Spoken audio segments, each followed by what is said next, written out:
এই ধানের মধ্যে কিন্তু অনেক সময় চিটা থাকে, অর্থাৎ ফোপা হয়ে থাকে, এর মধ্যে কোনো প্রকার ধান থাকে না। আসসালামু আলাইকুম, কৃষি জানালা ইউটিউব চ্যানেল থেকে আমি মোজবার স্বাগতম জানাচ্ছি। দেশ এবং দেশের বাহির থেকে যারা দেখছেন তাদেরকে শুভেচ্ছা এবং স্বাগত। আজকের বিষয় থাকছে 2টি খাদ্য দিলে মিনিমাম 30 থেকে 40% আমন ধানের ফলন বৃদ্ধি হবে। ধানের শীষ যখন বের হয় ঠিক এই সময়ে চাষি ভাইরা কিন্তু অনেক আতঙ্কের মধ্যে থাকেন। ধানের শীষ সঠিকভাবে বের হবে কিনা, ধান চিটা হবে কিনা, ধানের মধ্যে দানা ঠিক আছে কিনা, এই ধরনের ভয়ে আসলে চাষি ভাইরা থাকেন। জিঙ্ক এবং বোরন এই দুইটা কিন্তু অনুখাদ্য কিন্তু অনেক আছে, আয়রন আছে, ক্যালসিয়াম আছে, মেলাবডেনিয়াম আছে, এছাড়াও আরও আছে। জিঙ্ক এবং বোরনের উল্লেখযোগ্য ঘাটতি সমূহ, 1 নম্বর ঘাটতি ধানের গাছের পাতা অনেক সময় কিন্তু খয়েরি রং ধারণ করে। দ্বিতীয়ত, এই ধানের পাতায় ছোপ ছোপ দাগ দেখা যায়। তৃতীয়ত, অনেক সময় দেখা যায় ধানের গাছের পাশকাঠি সঠিকভাবে বৃদ্ধি হয় না। চতুর্থ, আমন ধান হোক, বোরো ধান হোক বা আউশ ধানের ক্ষেত্রে হোক, অনেক সময় গাছের পাশকাঠি সঠিকভাবে ধানের গাছ বর্ধনশীল হচ্ছে না, অর্থাৎ বাড়তি হচ্ছে না।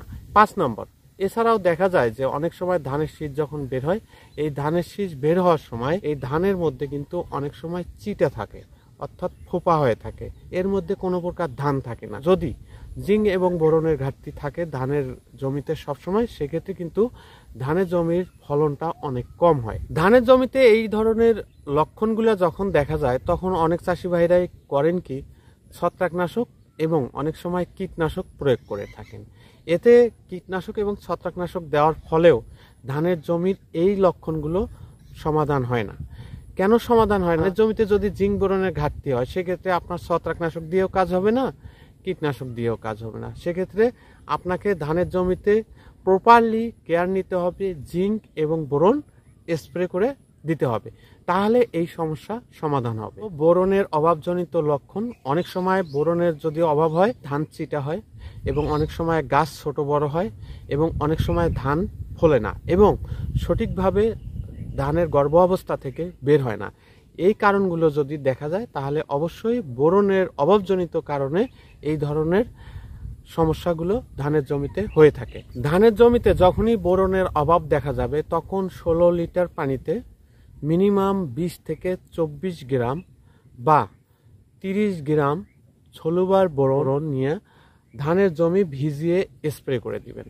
সেক্ষেত্রে এই সমস্যাগুলো থেকে রেহাই পাওয়া যাবে। আমন ধানের জমিতে শুধু বোরন একবার স্প্রে করলে কিন্তু হবে না, 25 দিনের মাথায় একবার স্প্রে করতে হবে ষোলোবার বোরন বা লিবারেল বোরন, এবং দ্বিতীয়বার স্প্রে করতে হবে 40 দিনের মধ্যে, অর্থাৎ কাশথোর আসার আগে যদি স্প্রে করে দেন তাহলে কিন্তু আপনার ধান কি হবে, সঠিকভাবে পরিপুষ্ট হবে, সঠিকভাবে ধানের গাছ বড় হবে, এবং ধানের গাছ ফুলে থাকবে না, এবং গর্ভ অবস্থা থেকে সঠিকভাবে বের হবে।